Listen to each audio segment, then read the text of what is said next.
So what we need to do? What's it? It's on. Quick.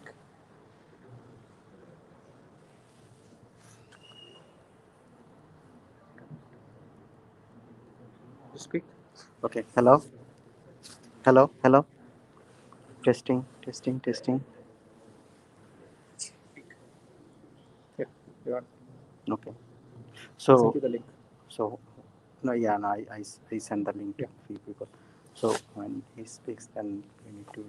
Just put it on the table. You Okay. want to broadcast as well? If you need to broadcast, then put the phone facing him. Okay. Okay. Yeah. Yeah. That's what I was saying. Yeah, so it's all live right now. The camera and the mic are both on. Okay. Okay. Very good. Yes. I went to school at ASU. Oh, you did? Yep. What is your name, brother? Atiq Muhammad. When did you move to Phoenix? I moved 2001. Okay, I left in '95 December. Oh, that's You probably know Abrar Shishti. Abra, yeah. He's my senior from back in India. Hyderabad. Yep. And yeah, Yeah, he knows me. yeah. I figured when I saw your bio, I figured you'd know him. Yeah, we are very close. Yeah. I think we should start. Yeah, you can start.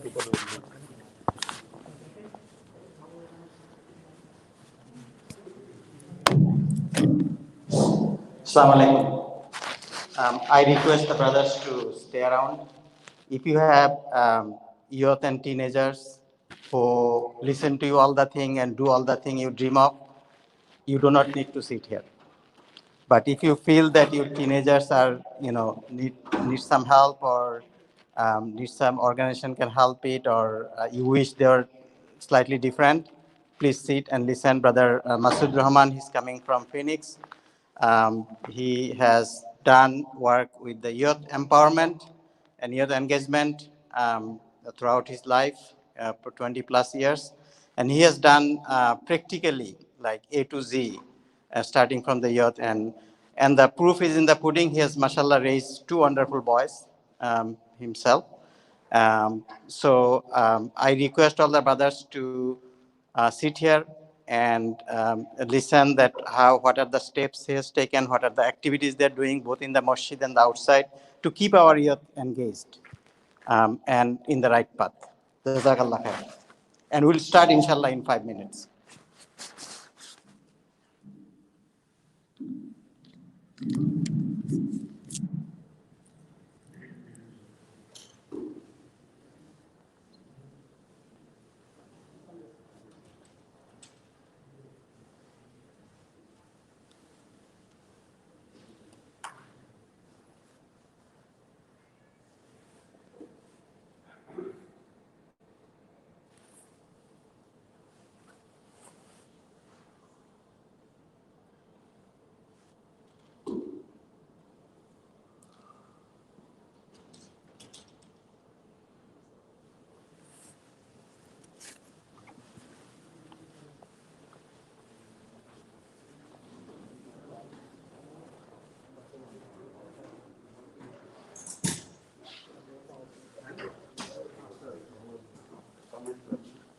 Okay. Yeah, we need one table, yeah. And then your phone whenever you Yeah, yeah. No, I my phone. Jazakallah. Yeah.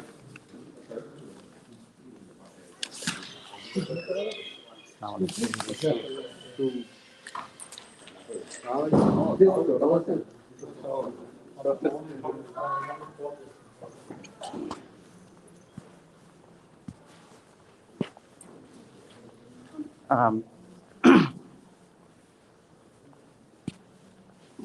so it is live. Okay. So if I want to show you, broadcast you, I put on the table, or how we should use the table? How you want to The table over there, right? Yeah. But can we bring the table here? I think we can. But this is also very low.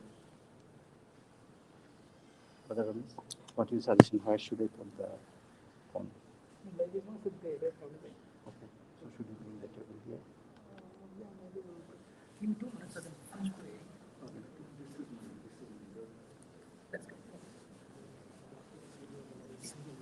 Sure. Let.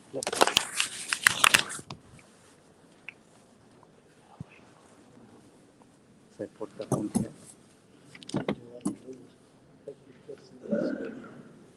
Yeah.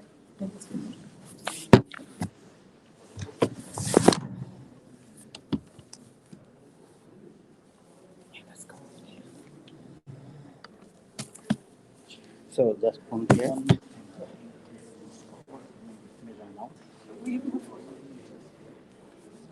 She.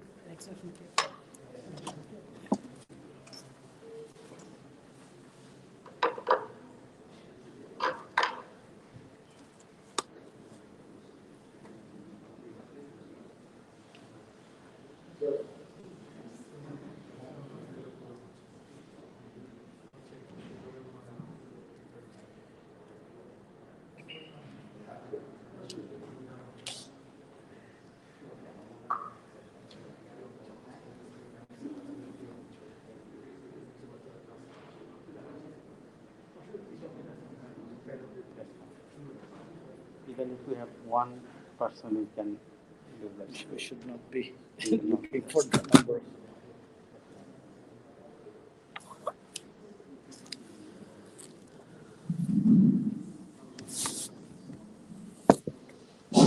Assalamualaikum. I request all the brothers to come close here. And also, inshallah, we have some refreshment after the event. There will be pizzas. I believe Brother Rashid has brought some pizzas for the event. So we'll be served after the event, inshallah. Jazakallah.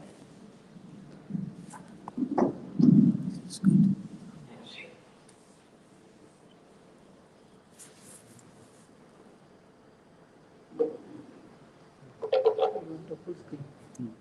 Full screen will not work. It was showing, but now really.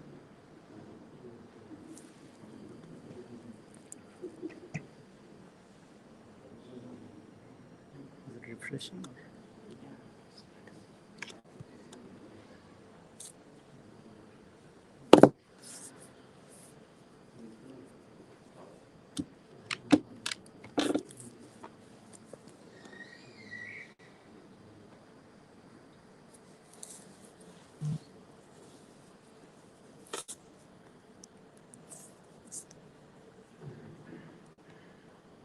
Okay, you don't need to get the full screen then.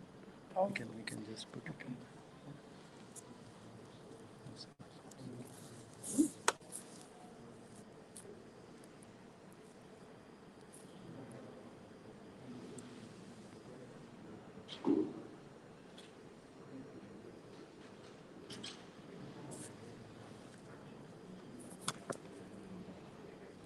Going back to the. Okay.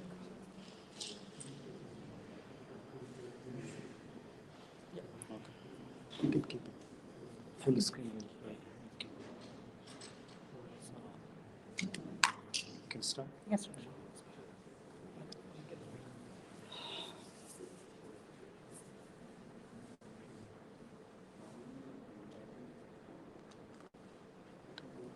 Thank you so very much.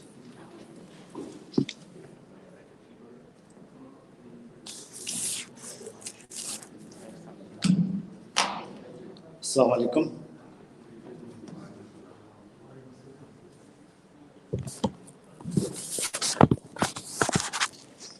Thank you. A'udhu billahi minash shaitani rajim. Alhamdulillahi rabbil alameen. Salatu wassalamu ala rasulil kareem. Thank you, brothers and sisters. I don't know if the sisters are here or not, but I'm assuming. So thank you all for coming. I know that it's a Friday night. You have a lot of things you could do, and it's a little bit cloudy and rainy, so it would be nice to be in the home. But thank you for coming. Despite all this, you are here today, and you were thinking that this guy from Phoenix, he should bring some sunny weather here, but unfortunately, no. The few months ago, right, when Seattle beat Phoenix, right, 112, and we are like 98 or something. So we beat once, right? So the weather pattern is definitely different here in Arizona. But thank you for this. One of the topics that we chose about the raising youth in this country. And I myself, I need to put some disclaimer.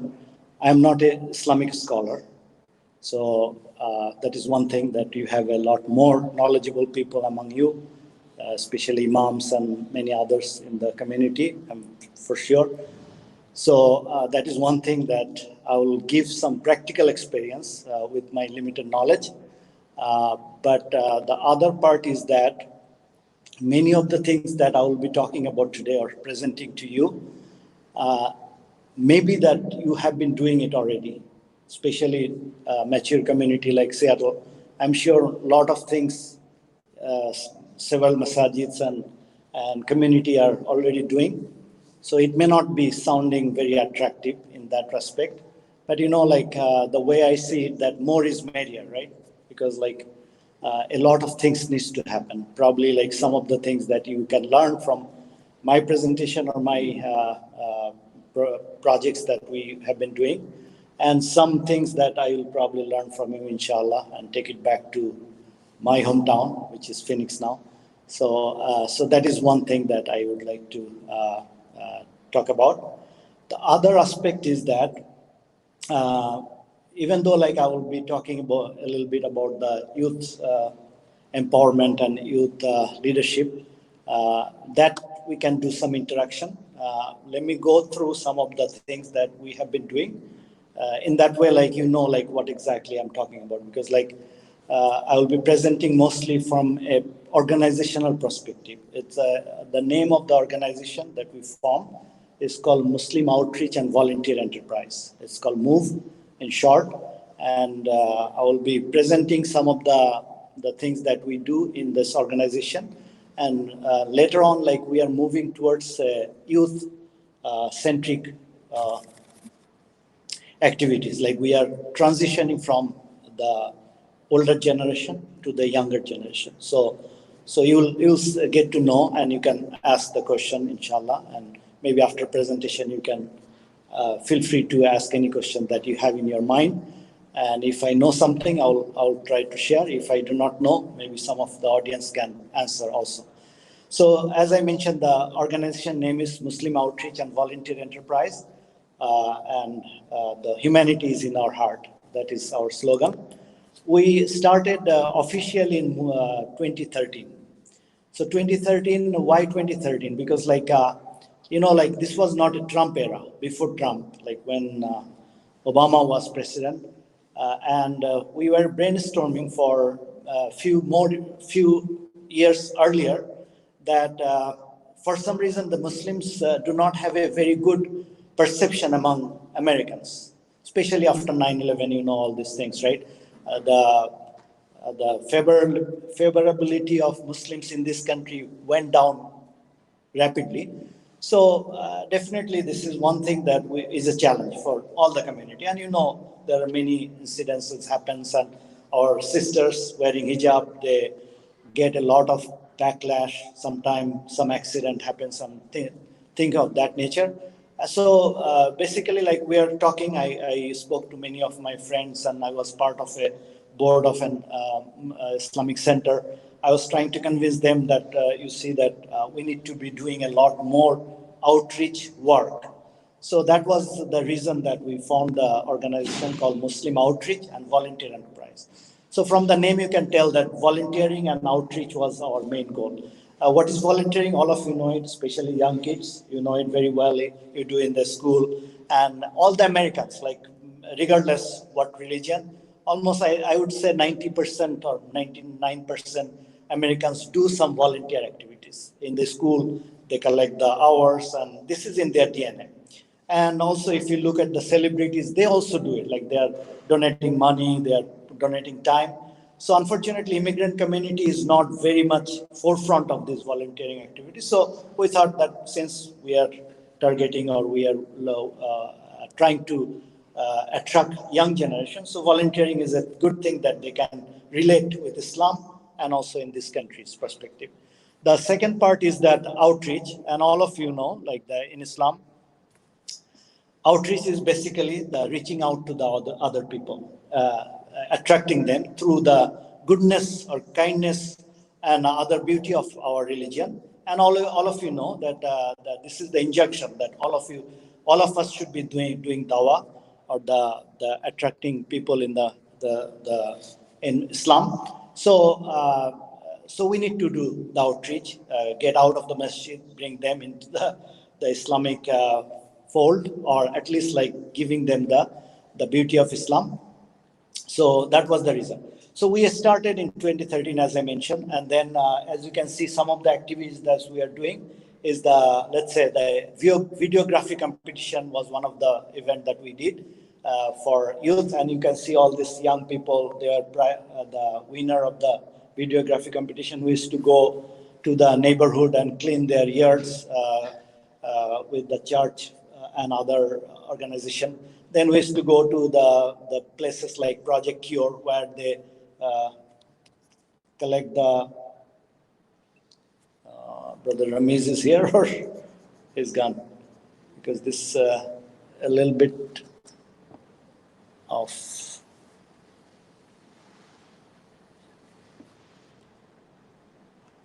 Okay, so it came back. So hopefully it will stay. So anyway, so Project Cure is one of the things that probably like some cities have. Then Feed My Starving Children. So it's to go to the different places, taking the Muslim families with the young people, the sisters, so the people can see that we are present in the society. We are making the changes. So we moved on. We started learning from those volunteer activities, and then we started some programs on our own. And some of the programs are we call our signature programs. So those are, for example, that youth empowerment. Then we have the food pantry program. I'll get to the food pantry at the end. Then we do the graduate party for the Muslim graduates from throughout the Phoenix. We celebrate their accomplishment. We do the multicultural Eid celebration. After Eid, we gather community. Initially, it was Muslims, but later on, we invited non-Muslims and new Muslims. And then we did the community is one of our signature program, that we bring the community from different groups, like the Americans, black, white, and mostly our sisters are pioneering that. And sometime in the masjid or some good places, and then they have dinner or tea or something, and they talk about everyday issue. It doesn't have to be always Islamic issues. It could be their life in general, what are the struggles they do. And sometimes like they talk about the fasting, for example, like fasting in other religion, or even individuals, they do fast. So they can relate and start opening up. So we saw some benefit. I'll talk a little bit of that. Adopt a Highway. These are some of our signature programs. So as I mentioned, and today's topic is also like youth. Most of you probably came here if you heard the announcement that we wanted to talk about the youth empowerment, or how to make them the future leader of this country, and where we want to see this country under Muslims youth leadership, right? So we brainstorm, and now like I think the move, as I mentioned, is the organization name. So we created a new entity after the advice or recommendation from our youth, that move doesn't relate that much. You have to explain what is move and moving company or what or not, right?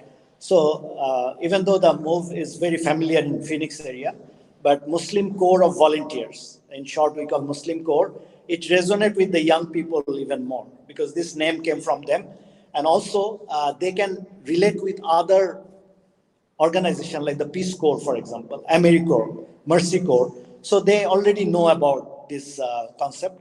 So we thought that Muslim Corps will make a bigger impact, and also it can transition from our generation to the young generation. So, for example, some of the leaders now in Muslim Corps is very young, like the 20s or even late teens. They are leading some of the efforts. And one of the focus is that creating the leadership through education, training, and activism. So as you know, like the child's born, like we expect that they knows everything. They are not, because everybody has to learn. We all went through the learning curve. So they need to be trained.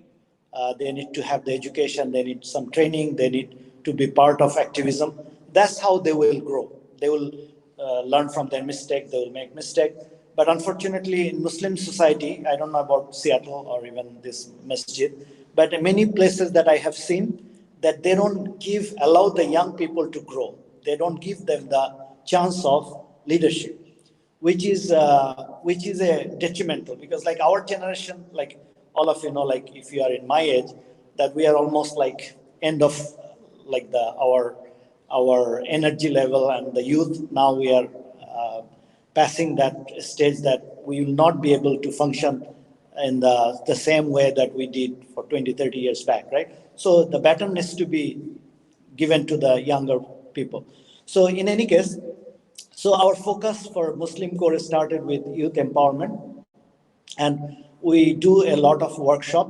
And this workshop sometimes is purely academic, sometimes it's like the hands-on experience, sometimes it's also religious in nature, like we need to give them the podium so they can also talk about the Islamic aspects of whatever they learn, and also bring the good scholar or good leaders in the community so they can also respect them and learn from them. So some of the clubs that we started, robotics club, Java class, Python programming, architecture club, art club, advocacy club, which consists of a speech, debate, and even the performing arts and things like that. We do math club, we do community service club, and few others we started also, like it's not in this file. And we advertise into the different masajids, like not all the masjids are willing to start this, because let's say that a masjid they are building now, right? Their main focus is that they have to raise fund, they have to finish the construction, or they have a expansion plan or something. So if you approach to the board or the imam, they said, no, no, brothers, like we don't have time, we have other focus, right? But the kids are growing, right? We'll be losing them, right, in few years. So we thought that, okay, like we do not have to stick with one center or one masjid or one place. It is independent in the valley. Like if in Phoenix, for example, like we go to any masjid, any whoever invite us, and we have the team of mentors, we have the team of leaders, and then we advertise. And you see the sample that youth empowerment workshop, Java programming, and then website development, application development. I'm sure that people here can relate more because they are more in software. Then we do the robotics, we do the art club, architecture club. So some of the things that you can see here, and I'm going very fast because I want to give you the chance to do the interaction afterwards. So I'm giving you some of the photos that speaks volume, right? Because otherwise, like I'll be giving the talk and talk, you will not. You see that it is more like hypothetical, like people talk all the time, but what is really is there, right? So it is evolving. As I mentioned, that these are new things that we are also learning. First program is not that successful. Second one is a little bit better.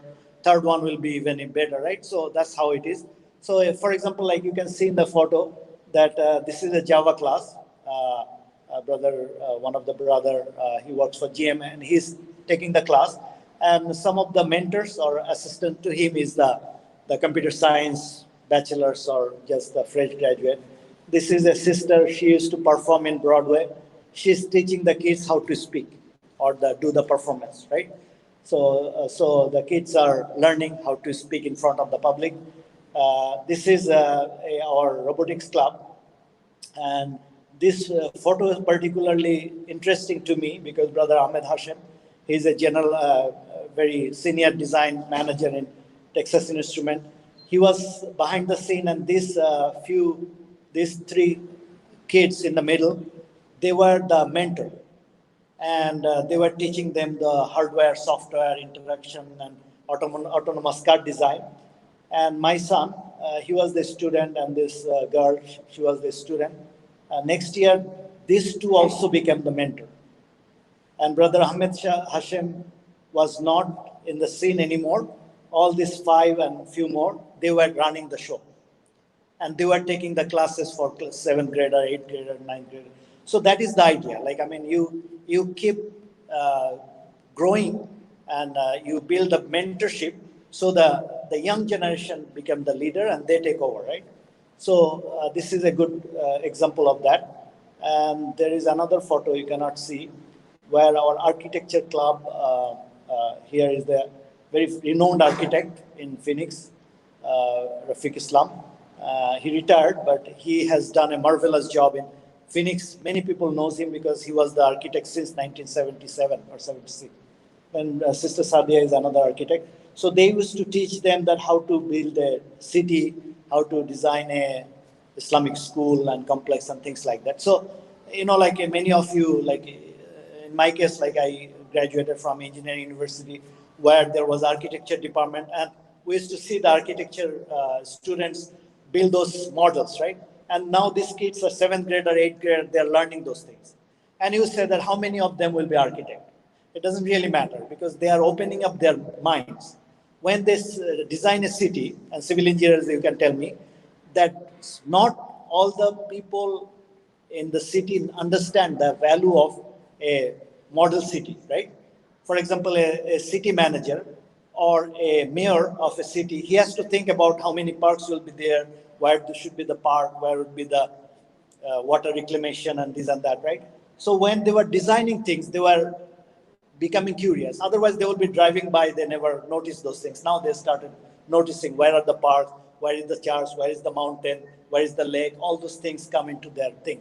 So we see it in that way. And when they come to the masjid, at least like they will be associating with some other good friends. They will be praying, they will be listening to Imam after the prayer or something. So it is like sort of like you are bringing the goodness of the both worlds. Here is another photo. Like you can see that all the mentors, like not all the mentors, part of the mentors here.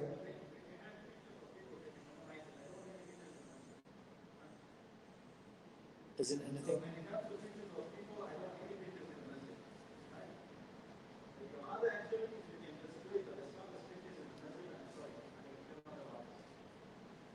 Okay.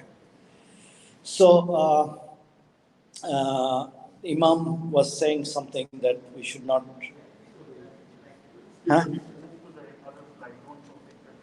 No picture, no photos. Okay, let me see if I can. Okay, so. Okay, let me see if I can find some which doesn't have the photo. Okay, so anyway, I think all the activities I have, it is showing the photos. Okay, so this one doesn't have a photo, so let me talk about this one. Okay, so in any case, the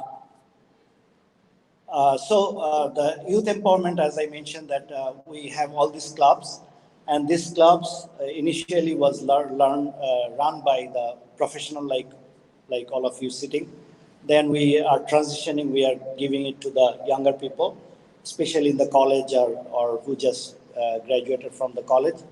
Then we started some programs like community tea, I mentioned, right?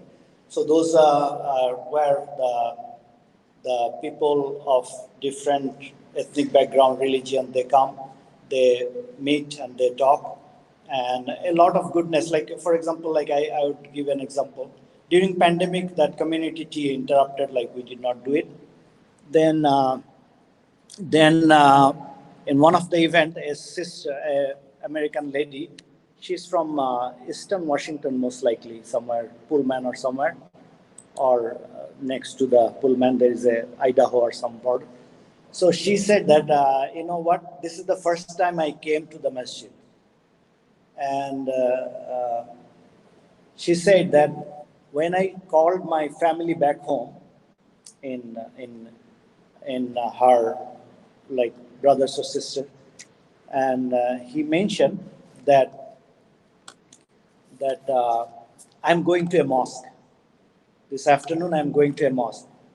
And she said that my brothers and sisters, they were saying that, are you sure that you will be safe in the masjid? So, because they were worried that she's going to a mosque, and whatever happens in the mosque, her life will be jeopardized. But after coming to that event, she said, I would rather be here than any other place. She was so impressed with hospitality and the warmth of our sisters and others. So that tells a volume, right? I mean, this is one example I just gave, because many times that we are very comfortable in our massages, very comfortable. Like, I mean, and even beside massages, like, for example, I am from Bangladesh, and you know, Bangladesh, I mean, I'm sure that it will be similar, if not exactly Seattle, Phoenix, Bay Area community. They are comfortable because they have a good life, they have a good job, they have money, they have everything, right? So they have we call dawat. Every weekend they have multiple places, invitation, and food will be tables like 30 different items and all those things, right? Life is good, right? So they never wants to go out and mix with other people because they have a very comfort zone. And the masjid is the same way. Like we do such a wonderful job inside the masjids during Ramadan festival, basically, right? But your neighbors, sometimes they wonder what is going on inside because we never invited them. And one masjid that I was part of, we went and knocked their door to invite them to one of the event after 20 years of existence. They said, you know what?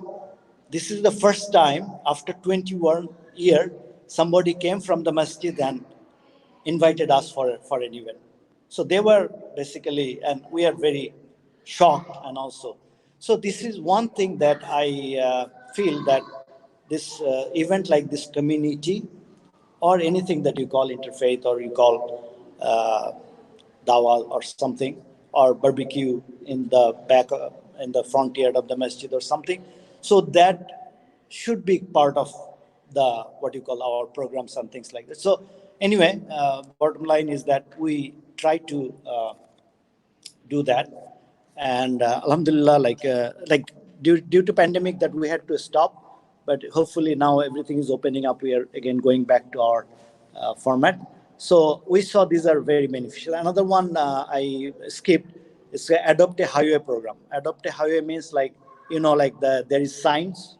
You see that this 2 miles Red Crescent is cleaning up, or Microsoft or something, right?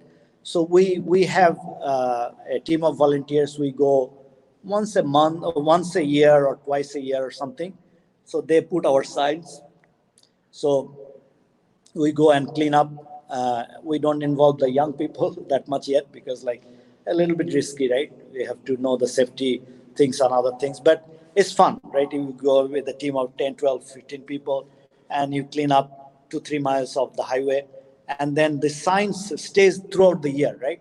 And millions of people drive on those roads and they say Muslim Corps or Muslim Outreach and Volunteer Enterprise, adopt a highway, right? So these are the things that you can innovate. Like, I mean, I'm sure that many community are doing it, but I would recommend that why don't we initiate some of those things in many states that will give us more, what do you call, the exposure.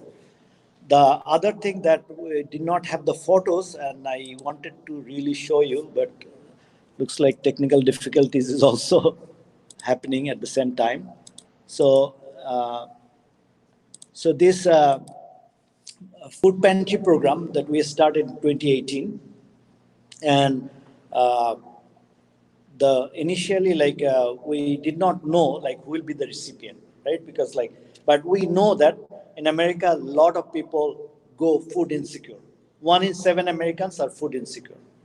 Number is very high actually. So as I mentioned that when you are comfortable, you feel that everybody is well fed, well taken care of. Actually, it's not.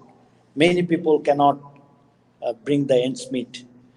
And also the other thing is that if we follow our religion, then we have to feed our neighbors. It's strongly recommended. And you know, like the Prophet said that if you are praying the whole night and your neighbor is hungry, your prayer will not be accepted. And he gave so much emphasis about feeding other people the needy. And the Quran is full of like, you know, like the Tamil Miskin, you feed the needy or hungry. So we started in 2018, and we started the partnership with some massages. So Alhamdulillah, like right now in Phoenix, we have almost like four massages and seven distribution operation in Phoenix itself. Then we started in few other states like the Bay Area, Muslim MCA. We do the food pantry and then we distribute it to Oakland, where a lot of African American needy families lives. Then we started in Sacramento.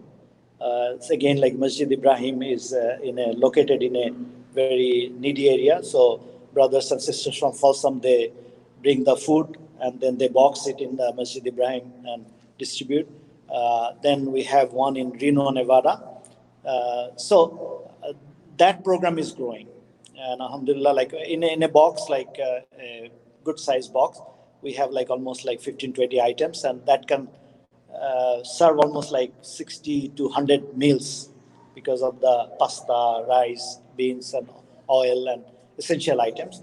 And then in some location that we added the added hygiene product also, like the diaper, baby wipes, and shampoo, laundry detergent, and all those things, depending on the how much resources we have and how many people shows up. So, and this is open for anybody. It's not for only Muslims. It is for Muslim, non-Muslim, whoever comes, and we give it to them. Some cases, like family size is big, we give. And so this is a very attractive program for the young people. Why I'm saying it, because like I could not show you the photos. You can check in our website. But what I noticed that a lot of families, they bring their young people, even like 7, 8 years old, all the way to 18, 19, 20 years old, and they enjoy it. They wants to come because their friends are coming, their parents are bringing. So what really happens is basically like they keep these things in their memory, and it is a lasting memory. Why? Because like like many times the talks that we give or the sermons they listen, they cannot really connect. Their mind is somewhere else. Like they will be looking at their chat or some the video game or some games in their smartphone while Imam is giving khutbah and other things, right? But when they're practically doing, they will remember that, oh, our parents used to bring us to the masjid, we used to distribute the food for the hungry people or the poor people or needy people. So that will be a lesson learned, right? So this is one of the programs that I really I'm sure that you have some sort, like I saw some in your notice board that you do something in that nature. So if you can expand, we are here. I think Brother Mizan is one of my classmates, Sharif, Sarwar, and many others. So if you want to start, there are some massages in the needy area. Like I will be visiting one tomorrow, Masjid Al Furqan. We'll talk about it. So if you guys are willing, we can do certain things like that. So you can either box in the masjid like Redmond and then deliver to there, or if they have facility, you can even find a room, you can store it, and then next month you go and you box it and you distribute it.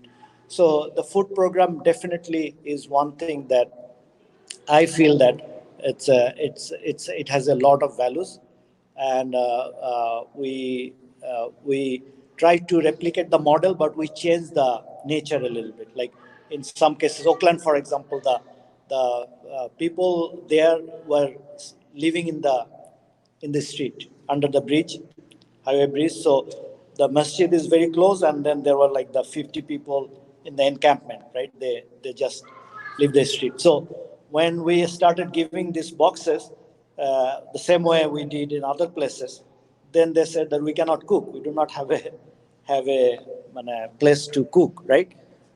So they cannot cook the rice or pasta or beans or anything. But then we change and we make it such that they can just open the can and they can eat it, right? Or the bread or butter, peanut butter, and things like that.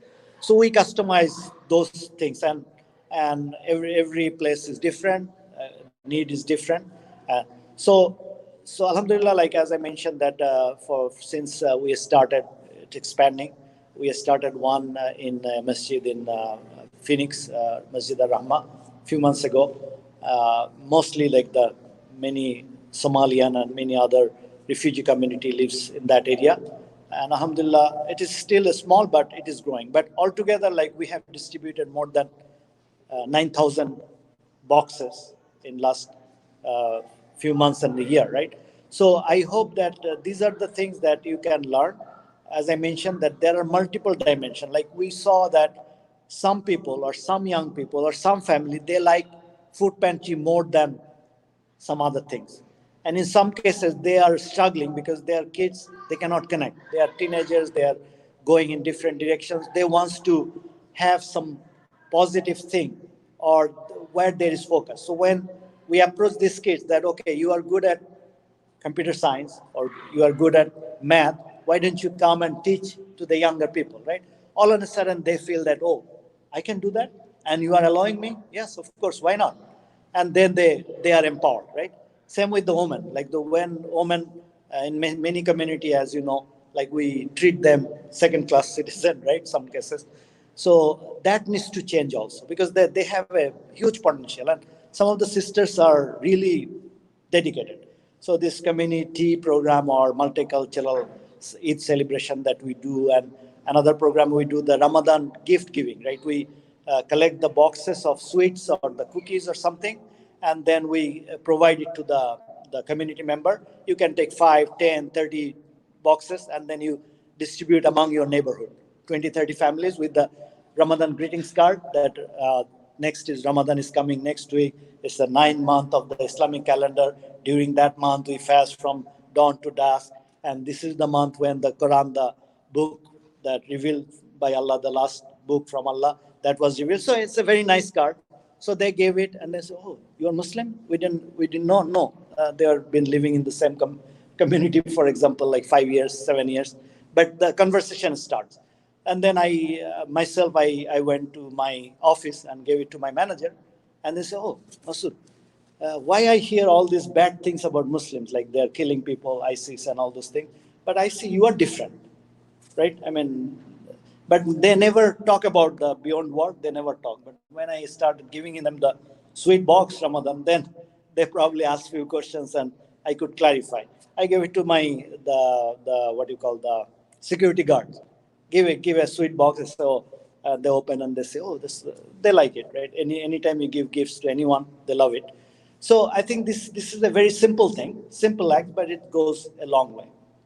So, as I mentioned, that the work that we started in Phoenix, we are replicating in other places, and we are seeing some success, and also lot more youth are eager to learn and renew their faith, or what you call it, like the take the leadership role, and that is our goal, inshallah. Like we'll try to make sure that they are empowered. Another program that I missed, probably like going very fast, is that we do a graduate party I mentioned at the beginning, right?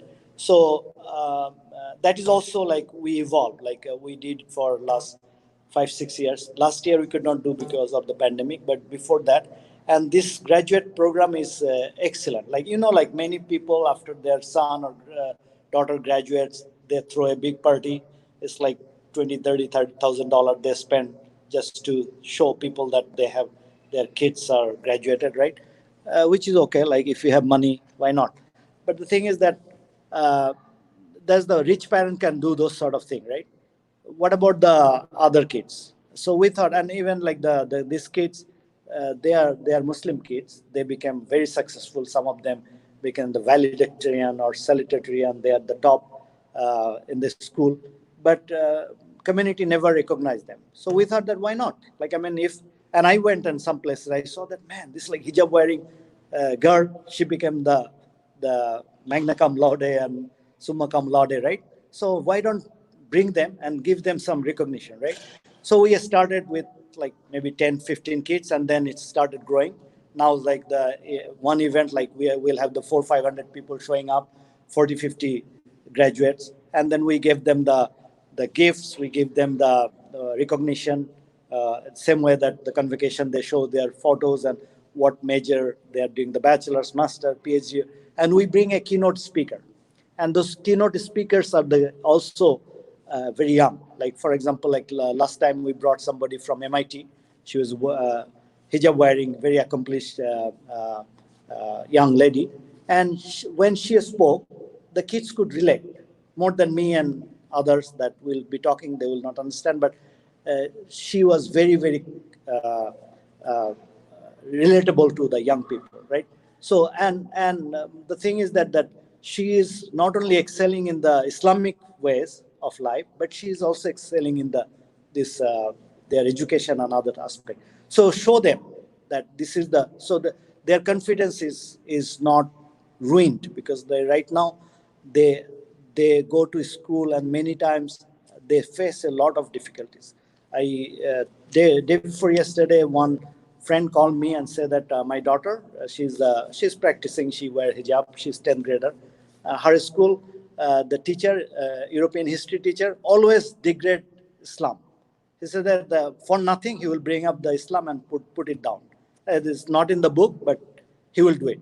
And then he said that, oh, I read Quran, and in the Quran there it says that Muhammad is not the last prophet. So he just made it up, and her daughter said that his daughter said that like, why he's doing this, and probably like giving the wrong information. So at least like he came and told his father, and then his father called me and we tried to intervene. But the point is that many of the kids will not never tell you.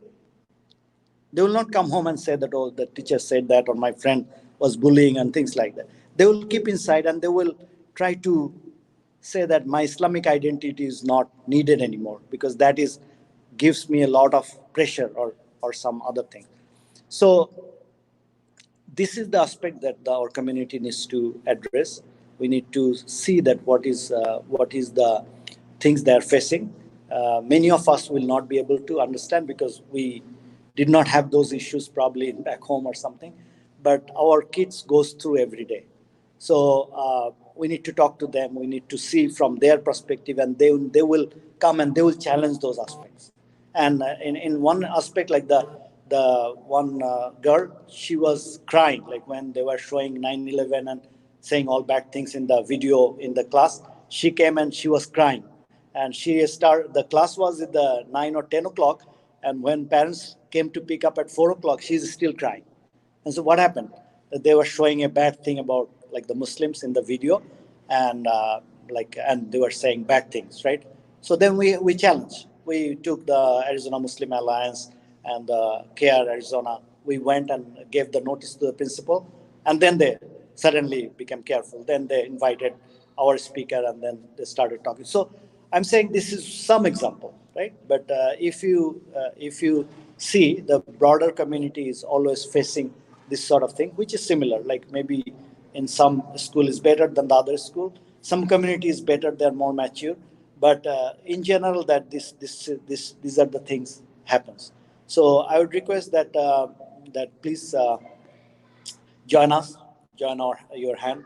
If you have some time, if you have some resources, if your kids are willing to join, they can be the mentors. Last summer, we had a wonderful summer program. It was mostly in the Zoom.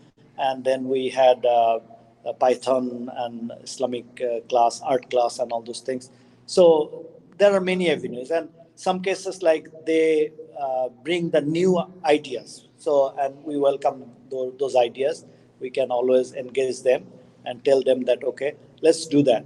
Because like we probably do not know much, but you guys know about it. So you can also lead in that front. And if they're in properly guided, many good things can happen, right? Because like we are not rejecting any ideas, we are not rejecting their usefulness, we are not rejecting their identity. Most of us, we believe that they are like us. They have the same mentality. They should like the same food that we eat, or they should be what our cultural baggage that we had, or the background we have. But they are Americans. They live, born here. They breathe, they eat, the same food that other American kids. So many good things they learn. Same way the Americans, you see that many of them will be very honest. They will not lie and things like that. But also at the same time, they will learn the same thing, like going to the bar, hanging around with the opposite sex, and having a relationship, and all those the things that we care about. They will be also thinking that this is normal. This is very common, right? Because they are American. They are as American can be, right? So that's why like we need to be listening to them and seeing that whatever goodness they have, we should appreciate. And if there is some areas of concern, drug, uh, other things, like the now a big phenomena is LGBTQ and all those things. So we need to make sure that they don't fall in these vices, right? So we need to give them the knowledge and also guidance so that they are not victims. Many families are becoming victim of this and shattered, basically, like many cases that I hear all the time. They approach me, but it is sometimes it's too late. When the kids are very young, it's easy to manage. And when they become a little bit older, then they have their own mind, their own thing. So they will resist anything that you say or do. And sometimes when parents force them, that also sometimes can backfire. So it's better that we give them a very, what you call, the comprehensive environment where they are open. If they are not open to their uh, father or mother, they can be open to a older friends or the role model who are a little bit elder, and they'll speak in their language so they can guide them. So we need to have all kinds of mentors and the leaders, and also the leadership of the masjids and the community. They need to rise up also because the opportunities are there, many opportunities there. Nothing is preventing you to not address these things. And I hope that I'm sure that Seattle is a mature community and they have probably a lot of things, and I'm sure that your kids take advantage of that.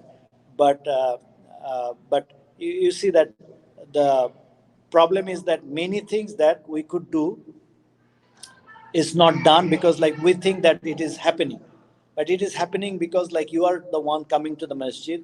Your kid is probably well behaved and they are probably learning Islam and all those things. But what about the other 90% of your community member who is not that much careful? They are not bringing them to the masjid, or they are not very much attached to Islam or other things. So we have a role to play for them as well, right?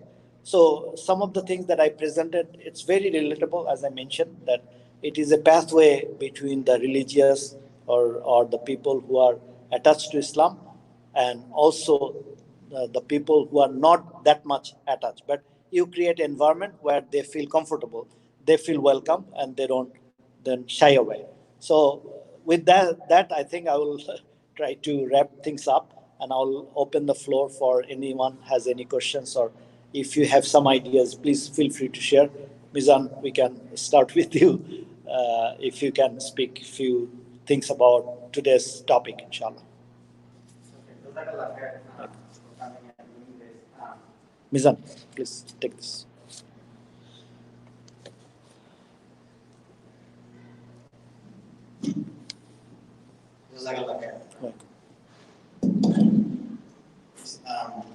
We have some of these programs that you mentioned a very comprehensive list.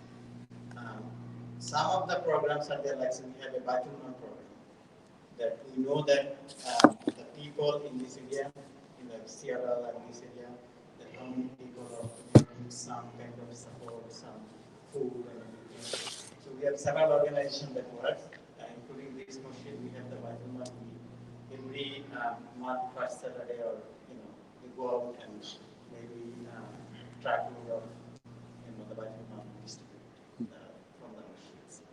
And also there are a few other organizations, they make the boxes and things like that, like Ramadan time and other time.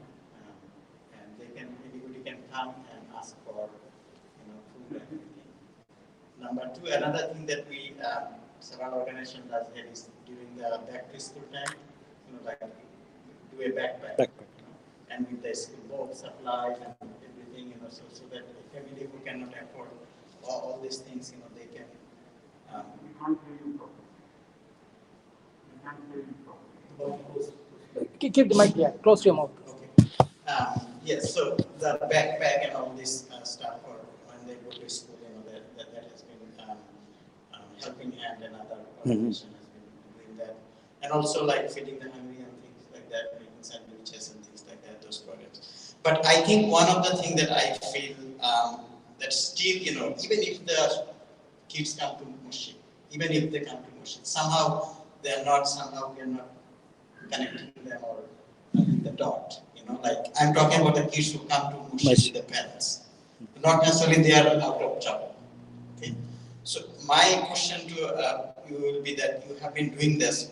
What it takes to bring the kids, the challenges they are having, how we can overcome those, and how can we bring them so that they feel comfortable, and because you have done so many programs successfully, and we still need more success. We have programs and things like that. I feel that if you can tell us something about that, what it takes to make the children comfortable to come those environments with all the uncles and things like that, and do those things and take the lead of these things. How as a parent we can do what we can do to give them the floor, and you have done that, but we are not. We still need to. We can do better. Jazakallah. Thank you, Mizan. As I mentioned, that I'm also learning, and the challenge is the same, right? What Mizan mentioned, that we want the young people to come and take over, but it's not happening, right? So, like even like many of these programs that we saw, that we are not successful, but we are consistent. Like, okay, let's keep on doing, and things will turn around. So that is one recommendation or request I will have, that don't give up. We give up on things very fast. And the Prophet Sunnah is not that. He said that do a small thing, but do it consistently. Like, if you pray 2 rakas, keep on praying 2 rakas. But if you pray the whole night one day in Ramadan and then 6 months you do not pray, that is not the Sunnah. So one thing that is definitely is like we have to keep doing and doing, and the community will turn around. The people will turn around. The young people will turn around. That's one aspect, and that also will not always guarantee, right? The other part is that we have to trust the young people. And I see a big disconnect here. We do not trust them. We reject them very fast with our, whatever the preconceived notions we have and all these things. So, they need respect. And this is not like me coming and talking about this, giving them the respect. The Prophet ﷺ always gave the power to the young people. The Mu'adh ibn Jabal, right? He was such a young people. Prophet sent him as the governor of Yemen. Mu'adh ibn Jabal, when he passed away, he was 33 years old. And during Hazrat Umar's time, think about when Prophet sent him as the governor of the Yemen, how young he was. And Prophet said that Mu'adh is the person who knows the most about halal and haram, Islamic fiqh and jurisprudence, right? So this is how Prophet trusted him. And there are many hadith, like every after first prayer, that dua that we make also came from him, because Prophet taught him that, oh Mu'adh, I love for the sake of Allah. And every after first prayer you recite this, Allahumma inna ala zikrika wa shukrika wa husni badik. Where it came from? Mu'adh ibn Jabal. Then Usama bin Zaid. And how old was he? He was 20 years old. And Prophet selected him as the commander in the battle after Battle of Muta. In Battle of Muta, like the Zayd bin Harith, that Prophet's adopted son, and was killed or martyred. And then his son is Osama bin Zaid. He was like 20 years old. And Prophet, after the Bidah Hajj or the Hajjul Bidah, he sent him in the expedition in the now Syria and at that time Byzantine thing. And then many people were hesitant that he's so young. Why Abu Bakr, Umar radiallahu ta'ala anhu, they will be under his banner, right? He's the commander, 20 years old, and Abu Bakr, Umar will be under. So people were, but Prophet said no, he will be the leader. And then Prophet passed away.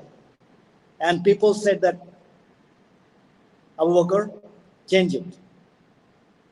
Give Hazrat Umar or somebody else the command. So Osama, Abu Bakr said, no, what Prophet said, did, I'm not going to change. He will still be the commander. And actually, he brought the victory for Muslims. So this is the level of trust that Prophet had with the young people. And think about it like now, if you have a 18, 20 years old, I say, oh, they don't know nothing. Why you are listening to them? So that narrative has to be changed. So that is something that I personally feel that we are not giving them the platform, we are not giving them the uh, enough ammunition or whatever you call the respect that they need to be deserved. On the other hand, like like since we do not give and they becoming very very mellow in a sense that they don't take the responsibility anymore, and they have other priorities in these countries. Like when they have the teenagers, they have all these hormones and all those things. They have other things like they love to have hang out with the boys and girls and dating and the chat and all those things, right? So the masjid is boring for them. Many cases, right? I mean, I'm not saying that all kids are equal, but many cases they feel, oh, there is more fun there. So sometimes you need to create some fun activities for them, like the graduate party that I could not show you the picture. Like I mean, I see so much benefit out of it. Like the parents say that this is the first time I see that they are running the show.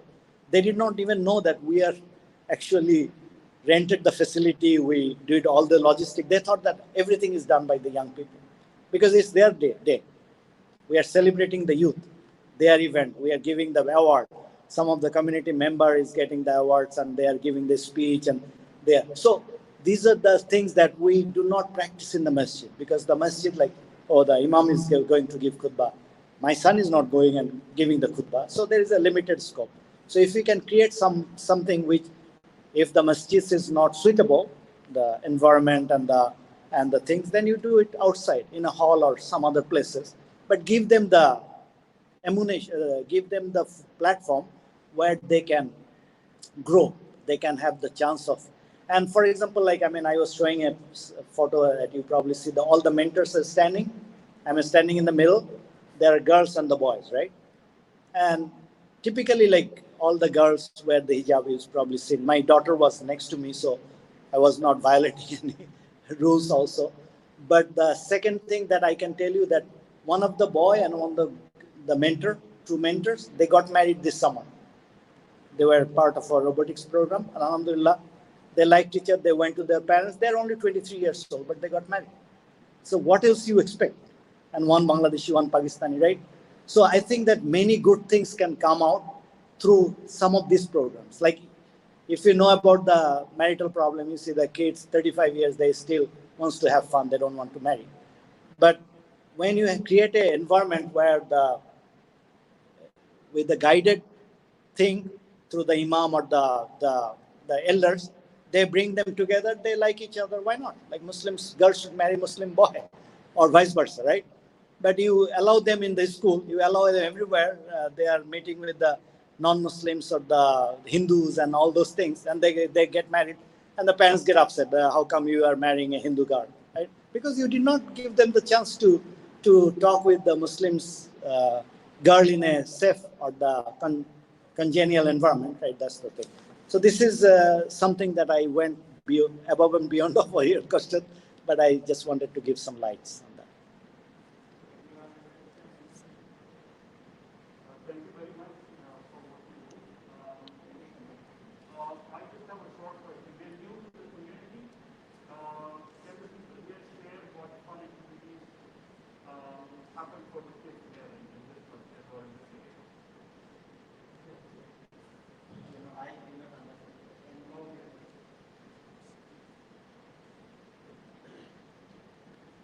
So first of all, thank you very much for what you do.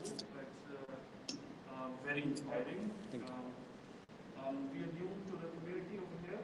I wanted to know what kind of fun activities happen for kids over here, maybe in this masjid or the region around. So if somebody from here can share, I would appreciate it. So we have a youth program happening on Sunday. Sunday afternoon, so you can bring your kids to the youth program. So in summer we also put them to paintball activities. So they organize among themselves what they want to do. So it wasn't organized by us, but like they wanted to go paintball, so we just few parents go over there. These kind of things, so you like to bring them and over. Every Sunday after the work, we have like a youth group. So that's something we can benefit from. Also, Brother Shahid, Brother Mizan, some of these programs we can also connect through the Zoom and other ways, or if we open here some chapters, you can talk to this brother or Brother Sarwar or some other brothers, so they can also connect you some of our programs also, inshallah. Actually, there are many other programs actually also. It's just, different laws have different programs. Like, I know from soccer to cricket to everything, there are lots of programs. It's maybe now and then maybe to be good, like where the center or calendar. Because even like now, we start working with other but there are other programs that are good. Just for example, if you talk about the area, then many programs. But here are very good coordination with the and of course we can do this.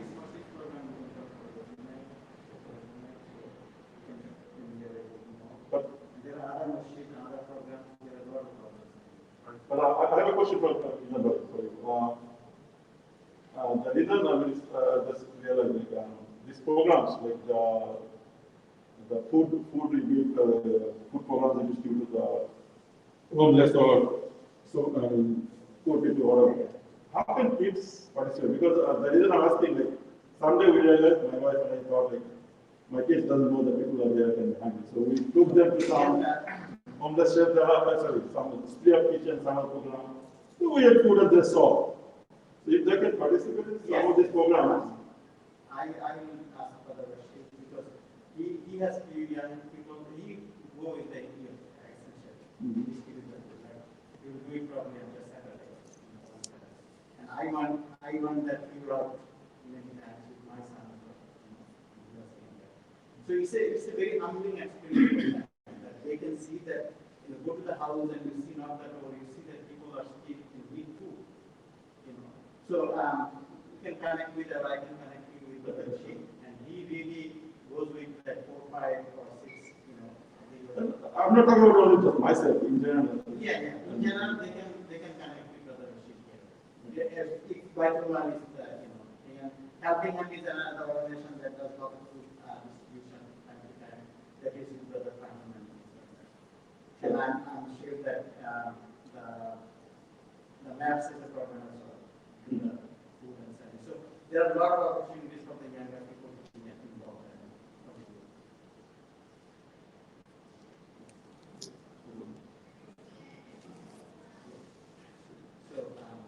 So we need to maybe close in 3 minutes. Okay, sure. I think if there is no more question, we can wrap it up. And if you want to talk to me, I'll be here with, or we can sit some other time, inshallah. So, thank you all for coming. Jazakumullah khair. Yes, Jazakallah khair, Masud, for doing this. This is very, especially the type of things you guys have been doing, very learning for us.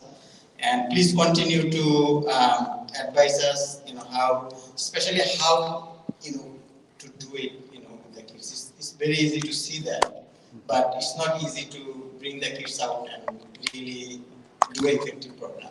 Okay? It's a lot of challenges, it's a lot of logistics and things like that. So please continue. Nowadays, we can do it Zoom or Teams, or we learn how to work remotely.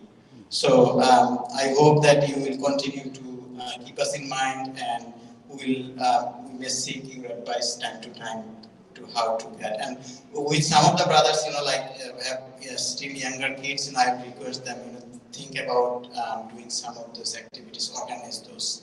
If the parents organize, kids will come. So again, Jazakallah khair, and Allah reward you for doing that. That is beneficial for the community and for the Jazakallah khair. Wa alaikum.